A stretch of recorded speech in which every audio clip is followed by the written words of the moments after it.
for joining us this morning on very short notice. We are gathered here today to once again amplify the voice of the people of the city of Atlanta. We have been in a long process of working to get a ballot referendum for what we know as Cop City.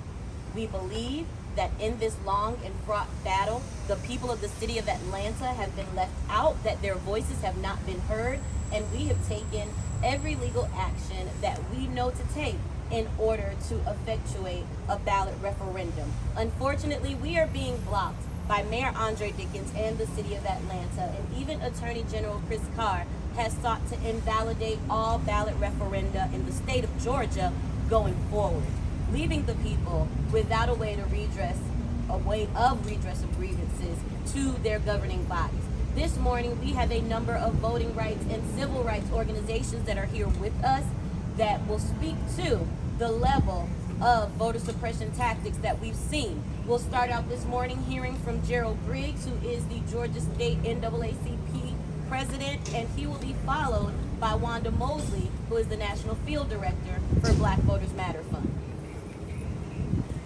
Thank you, Kiana. It's an honor to stand with the civil rights and voting rights groups as we demand transparency and accountability in the building of the Public Safety Training Center, also known as Cop City. I'm Attorney Gerald Briggs, the president of the Atlanta chapter of the NAACP, as well as the state conference of the NAACP. And for 114 years, we stood for civil rights, we stood for voting rights, and we will continue to do so. We are demanding transparency for the grassroots organizers to get 115,000 signatures from voters in the city of Atlanta speaks volumes to the yeoman's work that they put in. It's time for the city of Atlanta to put this to a vote so the people have a voice. The purpose of governance is to be the voice of the people. And so as the oldest civil rights organization in this state, we are calling on all elected officials to allow the people to speak. That's right. Once the people speak, we will know for sure whether or not they want to build a public safety training center, or instead they want police accountability, which is what people have been protesting and marching in the streets since 2018 to deal with these issues. We've seen rampant voter suppression all throughout Georgia, and it saddens me that there is the smell of voter suppression in the city of Atlanta. Let's be clear, we are the birthplace of civil rights. So if we're going to continue to hold that mantle, we cannot suppress people's voices. We cannot use exact match to match signatures. Exactly. We need to be transparent and clear that voting rights matter in the birthplace of civil rights, that the people's voice matters. And anytime you get 115,000 Atlantans to agree on anything, is the work of true organizing. Yes. So again, as the president of the Georgia NAACP, but more importantly, as the president of the Atlanta NAACP, we stand here demanding that the signatures be verified with something other than exact match, and that this is put on a ballot initiative referendum so we can have a vote on this. Yes. It's within the power of the mayor, and it's also within the power of city council to do that. We are calling on both of them to do that, and to do that expeditiously. We stand with all of these activists as we have for so many years, and we demand that the people have a voice and the people be able to vote. Thank you.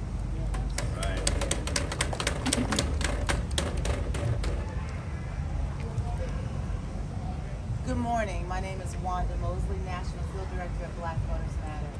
I am saddened to be here today, but I am proud to stand in solidarity with community movement builders, the Movement for Black Lives, the NAACP, and all of these other social, racial justice organizations in condemning the militarized, urbanized facility known as Cop City.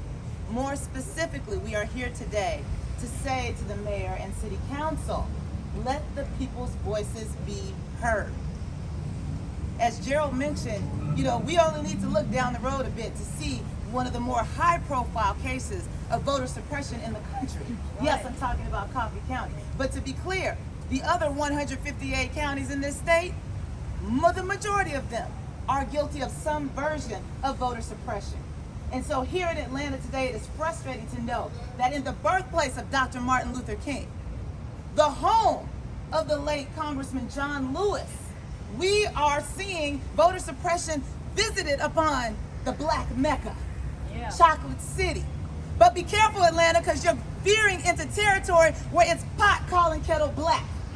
We are seeing voter suppression tactics enacted all across this country. Just recently in Ohio, we saw an attempt to move the goalposts, to change how referendums are voted upon. And now we're seeing it in Atlanta. We have seen in the state of Texas, where the state legislature has effectively disbanded Harris County. You know Harris County, Houston, Texas, one of the blackest, biggest cities in the country. Disbanded the Board of Elections. Why? Well, because of progressive ideals that make it easier to vote for citizens of this country. Things in the pandemic like drive-through voting precincts to keep our most vulnerable citizens safe during the pandemic. Our seniors, frontline workers, caregivers who worked extra shifts. We also saw 24-hour precincts. Why? Again, because of pandemic. And so in an attempt to support the big lie, which we know a little something about in Georgia, we see voter suppression. We see it all over this country, and it is a sad day that it is visiting us here in Atlanta. So we say to the mayor and council, if you so sure you have the pulse of the people, let them vote. If you are so sure that what you are doing is right and just, let the people you serve have a voice. Let them vote. That's right. Let them vote. That is the battle cry today. It's a simple message. 116,000 signatures delivered in good faith. And now we are at this point where we are seeing an attempt to silence the voice of the people by elected officials. We will not stand silent. Thank you. Thank you, Wanda. Next, we will hear from Tanya Clay House, Executive Vice President of Campaigns for the Hip Hop Caucus, and she will be followed by Briante McCorkle, Executive Director of Georgia Conservation Voters. So similarly, like Wanda just indicated, I'm saddened to have to be here, but proud to be here in solidarity with our community partners, our activists, the voters. My name's Tanya Clay House. I'm the Executive Vice President of the Hip Hop Caucus. We are a national, state, and local entity. We are an organization that has been around in order to engage in impactful social revolution in order to ensure Black liberation and the liberation of all BIPOC communities. And that's why we're here, because we know that in order to ensure that liberation, people have to vote. People have to be able to engage in their democracy. It's all of our democracy. I came here specifically to make sure it is understood that we are standing in solidarity with our community partners, because we understand that voter suppression is voter suppression is voter suppression. That's right. It doesn't matter where it's coming from. It's voter suppression. We want to ensure that the people of Atlanta, the people here, can decide their own destiny. That is what we're about. If there is any question as to whether or not Cop City, otherwise known as a militarization zone, if there is a question about whether or not the people want it, then let them decide. There's no reason to stop and to inhibit the ability of the people to be able to exercise their vote. As someone who has worked in the civil rights community for over a number of decades, I have seen, and also as an attorney who has worked and engaged with other organizations that are filing briefs against voter suppression tactics, it's disconcerting to see that we are hearing about the use of tactics that have been used to undermine the very same communities. Tactics that are being used against Black communities, whereas on the other side, just a couple of years ago, we're yelling about how it is the other side is trying to stop us. But yet we've got what we say our own people trying to stop their own people from voting. It does not matter where it's coming from. As I said, voter suppression is voter suppression. So there is no reason to stop and not allow for the verification process to go forward. Whether or not there is a question, it is possible that they are utilizing and taking away the time that is necessary to verify the signatures that is necessary in order for this to be put on the ballot. Let not that happen. We need the ability for people to be able to exercise their right. The Hip Hop Caucus has been around for over 19 years. We will be celebrating our 20th anniversary. And we are here to say that we are going to continue to work in solidarity with the community, because we understand that what impacts us on the local level evolves and it moves up into the national level. And what impacts us on the national level comes right back down. And that's what we're seeing. The voter suppression tactics that we've seen across the country, not just here in Georgia, but as was said in Texas, was said in Ohio. We know what's happening, and we know what's happening in Arizona. I've seen the briefs. I've been through this for decades. And this is not how our country, how Atlantans should be treated. So please know that, again, as a civil rights organization, as an organization here for the liberation of our Black communities and our people of color, we stand here together to say, let the people vote. Let the people vote. Yes. Let the people vote. Yes. Yes. Yes.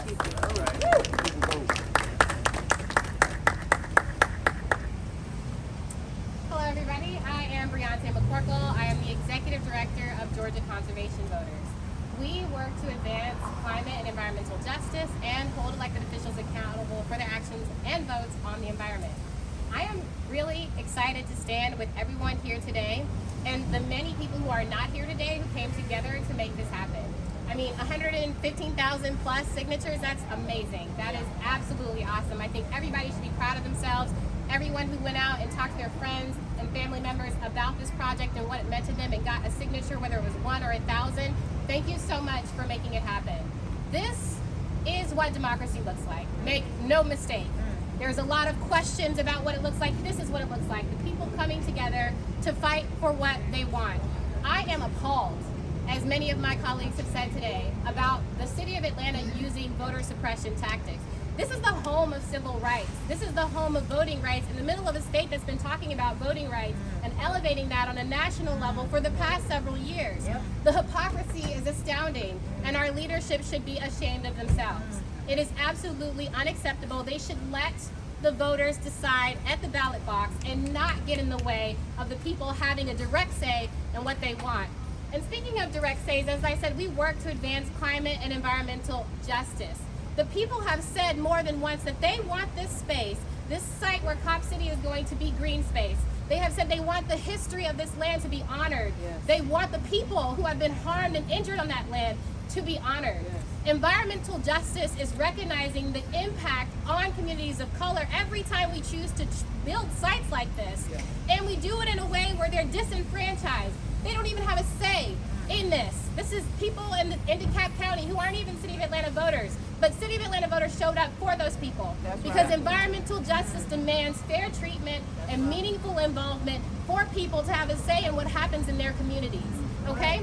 This ballot referendum is that fair treatment, it is meaningful involvement. 115,000 plus signatures, that is meaningful involvement. So I'm calling on the city to let people vote.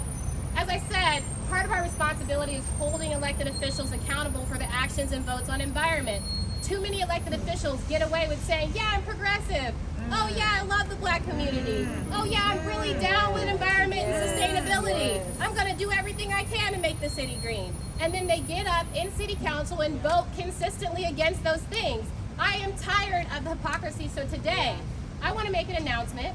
Georgia Conservation Voters and the Georgia Conservation Voters Action Fund will be raising qualifying fees for people who challenge these incumbents who voted yes for Carson. Please, people, we're asking for people to step up and to step into leadership, competent people to run the city and move us forward in the direction that people have been asking for. So I'm going to say again, we are going to raise those qualifying fees for people who decide to run for these seats against these incumbents who voted yes. Okay? We want strong people in these positions, and again, I'm calling on the leaders to try to do the right thing, you still have an opportunity. Don't hold this up. Let the people vote. Yes. Yes. Yes. Thank you so very much, Briante. Next, we'll hear from Gina Weber, who is the president of the Georgia State chapter of the Sierra Club. She'll be followed by Tim Franzen from the American Friends Service Committee. Hello, good morning. My name is Gina Weber. I am the chapter director for the Sierra Club Georgia chapter. I use they, them pronouns. It's so lovely to be here with all of you this morning. Unfortunately, we're not here for good reasons. We need answers, and we need them now. The Sierra Club represents 12,000 Georgians who are Sierra Club members, and a large majority of those members live here in the city of Atlanta, and they also submitted petition signatures. They were knocking on doors, canvassing, things like that. The Sierra Club believes that the fight for racial, economic, democracy, and climate justice are all interconnected, which is why we are involved in the movement to stop Cop City. You know, this movement has been so incredible. 2 years ago, people showed up in droves to call their city council people and ask them for more transparency around Cop City. That didn't happen. They kept on going forward with it.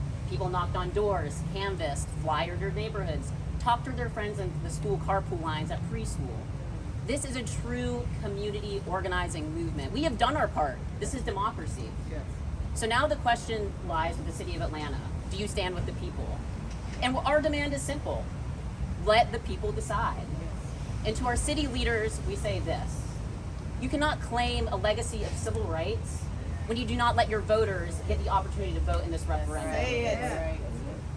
You cannot condemn state GOP leadership for voter suppression tactics and then turn around and do the same damn thing right here. No. And also, you can't come to us in a few years saying that you need help with your re-election campaign. It's not happening. That's right. And most importantly, you cannot tell the people of Atlanta that Cop City is in their best interest. People are struggling to pay bills, secure housing, obtain proper medical care, and on top of everything else, we have an extreme climate crisis. Yes. Yes. Record-breaking heat, Yes. floods, Yes. natural disasters all over our state. So we asked City Council, what are you going to do? You know, Cop City and Defend the Forest is a clarion call for the future. Our democracy is being attacked all over this country and in our state. And it is more important now than ever before that our local democracy is upheld and people are listened to. So to the mayor and city council, we ask you one thing. Let the people decide and put Cop City on the ballot. Thank you so much. Yes. Right. Yes. Yes. My name is Tim Franzen with the American Friends Service Committee. I was one of those who was melting in the sun, collecting these signatures with thousands of other Atlantans, and I want to talk about who collected those. Many folks that had never been engaged in the political system, but also folks that have been engaged for many years. A lot of the volunteers that knocked on doors for Ossoff and Warnock collected thousands and thousands of signatures. A lot of the organizations that mobilized that support to make Georgia blue were in the streets knocking on doors. Young organizers, unaffiliated with organizations, committed to this nonviolent path, this political solution. And so I ask, where do we go from here if these voices aren't heard? How can we expect these folks to come back and support Democrats in 2024? What are the unintended consequences of this mayor's commitment to block voters? How can we expect folks to have faith in the political system, in nonviolent approaches, and in Democrats, as we know Georgia is such a key state? So we have to heal as a city, and the healing begins with this petition on the ballot in November. That's right. And that's what we demand, that the mayor and city council find it in their infinite wisdom to do the right thing and begin us on a path of healing. Thank you. Yes. Yes. Yes. Thank you. Before we hear from Bentley Hudgens, I want to acknowledge Dr. Bernice King and the King Center for standing with voters to have their voices heard. We're pleased to have with us this morning Barbara Harrison from the King Center, and we just want to acknowledge that she's here to represent them in solidarity with the voters of the city of Atlanta. We'll now hear from Bentley Hudgens, who is a queer labor organizer and voting rights advocate. Bentley will be followed by Kamal Franklin, who is Executive Director of Community Movement Builders.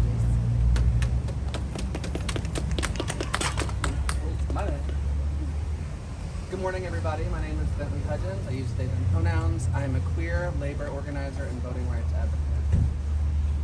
I stand here today as a member of the queer community that understands that this movement to stop Cop City has been fueled by members of the LGBTQ plus community and has also been in remembrance of Tortuguita, who is a member of our community who was stolen from us by police who had no regard for human life. I stand here today angry but not surprised.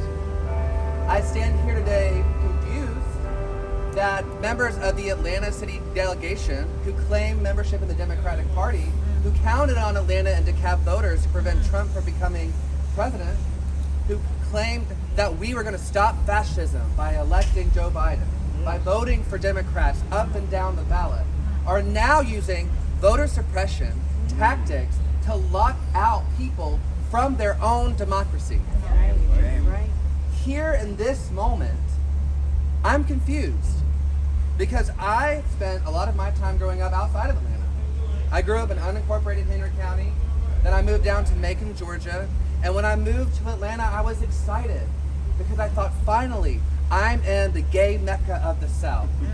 I'm somewhere where I can be exactly who I am and not have to fear my neighbor. I can live in peace. I can look to this progressive political infrastructure here and seek solutions and find conversation and find a future where we can all thrive together. But what's happening? That's not happening here. The expectation has not met reality. I'm looking at City Hall where they listen to hours and hours and hours of people in our community saying, we do not want this facility. And then they ignore their voices, and then they have been going through and stopping this referendum effort at every single point. I don't understand why people who claim to love democracy and hate fascism and hate voter suppression are changing up their words now. Because now it seems like these people only want to serve the corporations who have invested into the Atlanta Police Foundation and not into the people who want simple things like housing, healthcare, infrastructure, safety, education. That's what we're asking for. We're not asking for millions and millions of dollars to be poured into a facility that's going to further radicalize and militarize and give cover to violent police who want to kill us. So I'm asking you, members of the press, members of the public, which side are you on? Which side are you on? Are you on the side that wants to let people vote? Or are you on the side of people who wants to see us be sequestered and silenced and suppressed and embarrassed? Honestly.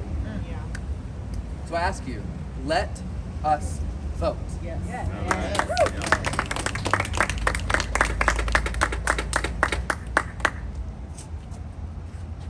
My name is Kamal Franklin. I am the Director of Community Movement Builders.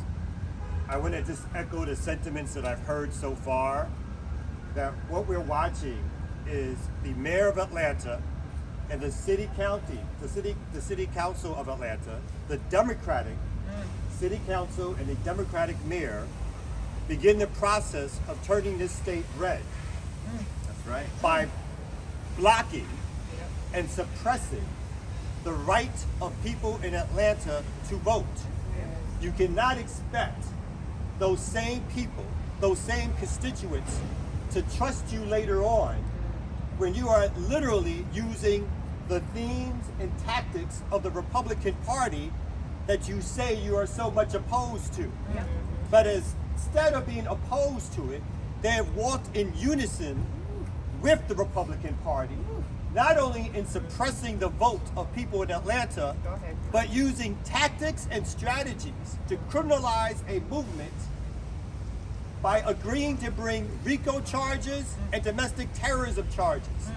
This has been a full frontal assault on organizing, on progressive activists.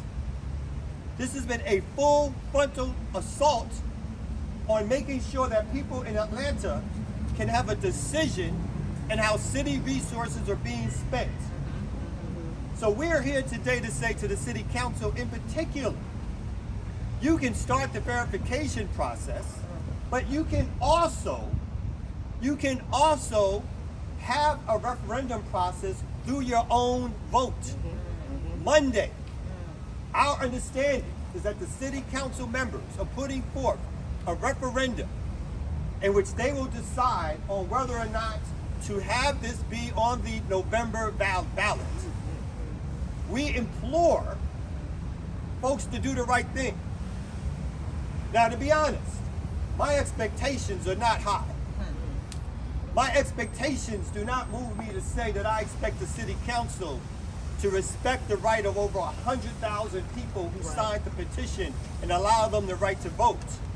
My expectation is low on this because, as has been said, the city council and the mayor has shown themselves to be in the pocket of corporations and developers, the Atlanta Police Foundation and the Atlanta Police Department, and against working class and poor black folks who are still the largest segment of this city.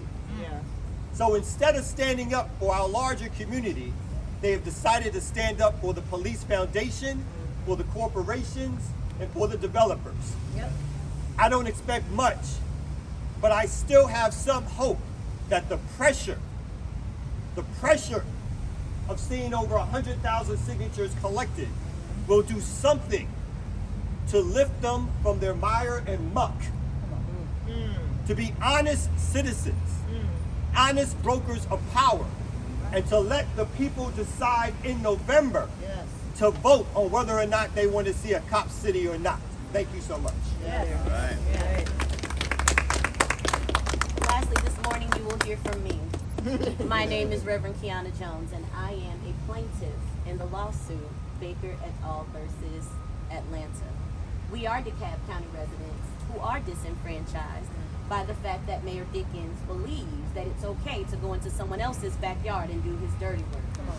We are DeKalb County residents, me very recently living directly behind the forest, which is also the neighborhood that I grew up in, but still living in unincorporated DeKalb County, not having a vote on this city council, and heretofore not having a voice. However, having my green space taken away from me and my family and my neighbors who had to file a lawsuit in order for our voices to be heard.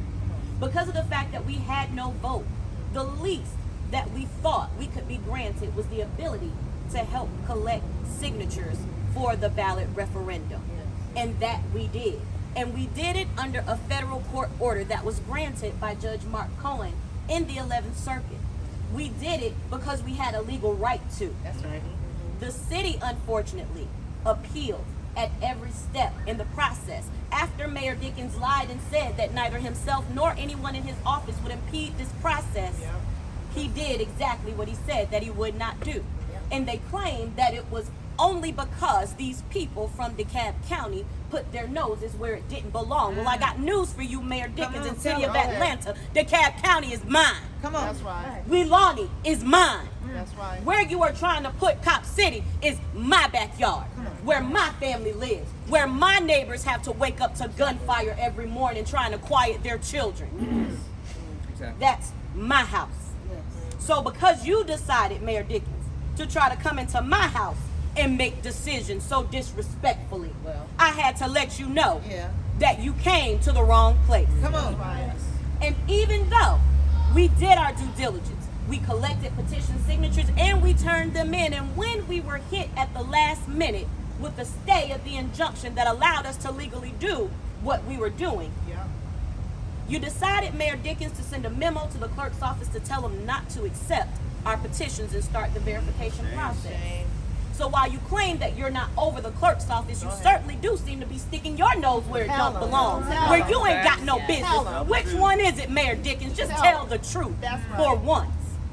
Because what we see is that not only are you willing to take more than $67 million from the taxpayers of the city of Atlanta for a vanity project for the APF, you are willing to bleed this city dry in legal fees because you don't want to be caught red-handed in your lies.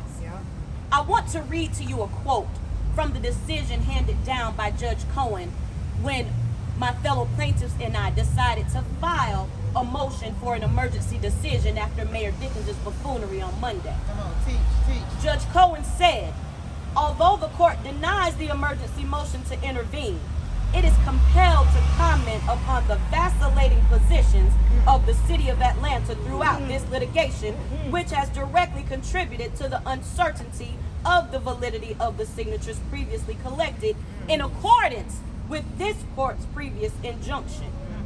The city could have avoided the conundrum that now exists, but the city instead opted to approve a petition for a referendum that it believed and later contended was illegal. A proverb dating back over centuries ago once again applies here. Mayor Dickens, City of Atlanta, honesty is the best policy. Why don't you stand up and tell the truth? First of all, tell the voters that you don't give a damn about them. Secondly, let them know that your seats are available and up for grabs. Thirdly, we have already decided, so we are not asking, we are coming to take what is rightfully ours. We will vote. Yes. Thank you all for coming out today.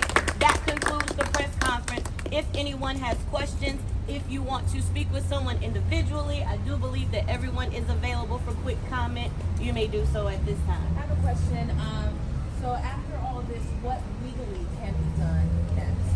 Any one of the lawyers can answer this. Legally, what can be done next?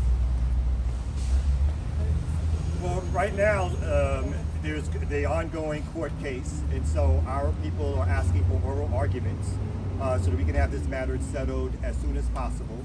Monday, again, there is going to be a vote by the City Council on whether or not to do one of two things: to proceed with the verification process, which they have the legal right to go ahead and do, and two, to use their powers as City Council to immediately put this up for a vote in November.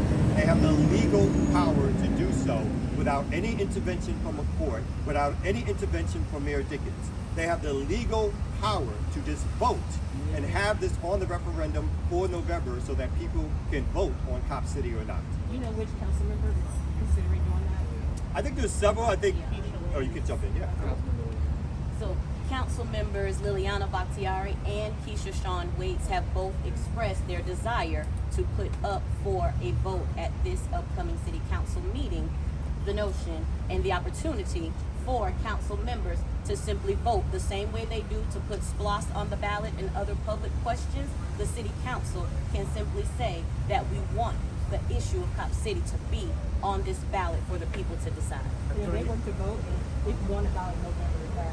That is what they are asking, that council members vote to put it on the ballot for this November's election. And when it comes to the signature verification, all along the mayor's office has said it would not be exact match. Can you say why today it was stated the exact match is not fair if that's what they said they weren't going to do? Well, the mayor has not stated all along that exact match would not be used. In the beginning, they were definitely on board with exact match. As of But August 23rd. as Mayor Dickens backpedals and flip-flops very often at this point, we are still completely unclear as to what the verification process will be. And that is one other thing that we are seeking clarification on, because the mayor has not been transparent. The clerk's office has impeded us every step of the way. So we are seeking clarification, and it's unfortunate that we have to continue to appeal to a court of law to do so. Can I just speak to the exact match just 1 second? You know, I was surprised and shocked to hear that exact match would be used to verify signatures. When back when, y'all, 2016, 2017, we saw that all of the voter registration forms that were flagged in exact match, about 62% of them were from black people. We don't make up 62% of the population in this state. So it was shown and proven that there's a clear bias there. And so for the city to rely on that, that's just egregious. But it also speaks to where they stand with this referendum that the people are asking for. I think so. August 23rd, I sat in on an explainer of the verification process, and they were really clear about the fact that it would not be exact match. That's why I'm just confused. Well, you know, as my colleagues have said, the back and forth, the flip-flopping, nothing has been clear to us. And so you sharing that information, just another question that we have that needs an answer from the leadership in this building behind us. We need to know, we need full transparency on this process because there's so much at stake. Lives are at stake. Home, property are at stake. The environment is at stake. And voter suppression is rearing its ugly head in the city of Atlanta. And so again, we ask leadership of Atlanta, do you want to be in alignment? Do you want to be part and parcel to the whole voter suppression campaign sweeping across this country? If not, let the people vote. Attorney Griggs, you were part of the task force that was set up by the mayor's office and by the city to talk about this training center. And you guys issued recommendations. Do you feel those recommendations are being listened to, or it's just something that it was a PR stunt by the city to say, hey, we're doing the work, look at what we're doing? Well, that's a good question, and as I was telling Queen Yanajah earlier, I haven't heard from the city since we made our recommendations. So, as a member of the task force, we would like to know where are we on our recommendations. And one of the recommendations that was put forth by at least a third of the task force was not to build the public safety training center. So we want transparency from the city. We also made a recommendation that the city would sit down with the activists that have been so vocal on this and get their perspective on what should happen. I know their perspective, but I still want the city not to meet with me, but to meet with them. So those are good questions, just like the lack of transparency on the use of the validations, because again, the NAACP heard, and maybe it was before the August meeting, it was going to be exact match. We share the same sentiments as Black Voters Matter. We fought that 2016, 2017 when it was being used by another party. So I think that it's time for more transparency. There needs to be a release of the recommendations that they are going to follow, and to be clear on what the demands of the task force was. And so, you know, let's be clear. The position of the NAACP has not changed. It's been the same. The Public Safety Training Center, also known as Cop City, should not be built. That's right. Period. And the people should have a vote. We are advocating for the people to have a voice in this, for all of the voters of Atlanta to make a decision, and we be bound by that decision. And so, like I said, in the birthplace of civil rights, that's the best policy, and I think it's time for the city of Atlanta to follow that. As a task force member, are you confident that the city might implement some of the recommendations, not all of them, but some, or even one of the recommendations you guys have? Well, I mean, I'm hopeful. I hope I didn't waste my time. But if not, you will hear from us again, as you're hearing from us right now. We are standing here for a reason.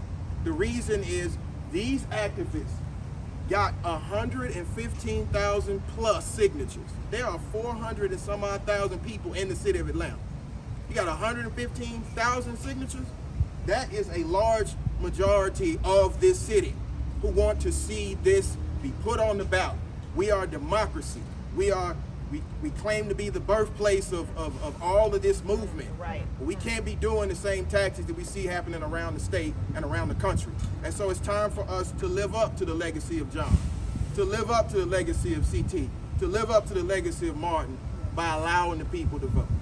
Do you believe, Attorney Griggs, that this vote, the situation with the training center vote, is going to have ramifications? You touched on earlier a lot of the folks who are working on this issue, that have worked on this referendum, are folks who work for Fair Fight and other voting rights organizations. We have Black Voters Matter here.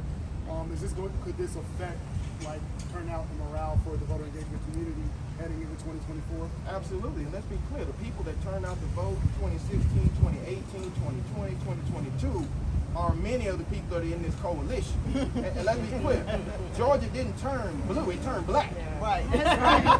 And so we want to keep it that way. And black people don't want to see more militarized police. That's right. We've had how many more deaths since the last time we were marching up and down these streets? Deacon Holloman was just killed. Nigel Cullins was just killed. We're not talking about the ultimate issue here. The ultimate issue is police accountability, not training. People need to be held accountable. They need to go into that building down the block and across the street, Fulton County Courthouse, and be prosecuted the same way certain other folks are being prosecuted for RICO. So that's the issue. And so, yes, I believe it will have a direct correlation on turnout in the municipal races as well as the presidential race. So for all the politicians that are listening, you guys are going to start going around the state real soon trying to get this coalition together. Right. But the coalition's standing right here. You better tell them. You better listen to the people. That's The right. people want to vote. Listen to the voice of the people. Yes. Yes. Have you all filed, I guess Attorney Robbie Ash said that there's a process that you all have to I guess a response that you all have to file in circuit Yes, court. Have y'all did we that? have filed our brief. We Okay. are still in appeal, and in our brief, we did request oral arguments because we do want to be heard on this matter. Has any hearing been scheduled? Not so yet. far? Okay. So the next step for you is all eyes on Monday. Right now, immediately, yes, all eyes on Monday to see if, in fact, this council will decide to vote on a ballot referendum to be placed on in November. And if not, what next? If not, we continue the appeals process, and we will continue to just handle this in the 11th Circuit because that is our only legal recourse at this point. And just really quickly, and they'll continue to be organizing. That's right. Mass mobilizations, marches and demonstrations in the street, civil disobedience and direct action. The referendum is one part of our strategy, but this is a bigger, larger coalition of groups that are trying to stop Cop City. So we want to be clear. Although we take seriously the quote-unquote courts, the city government, our mandate is not necessarily to beg city council to get something done. Our mandate is to be out in the streets with our people and to mobilize our people to fight to stop Cop City from happening. On that, there's recently been a website that was published, Blog Cop City, that is announcing a series of events November 10th to the 13th. Are you guys involved in that? Why do you feel the need There's to do several different members of the larger coalition. This particular part of the coalition is particularly around the referendum process, but there may be individuals who are involved in the other parts of the organizing actions. So, but this coalition, this grouping here today is specifically around the referendum.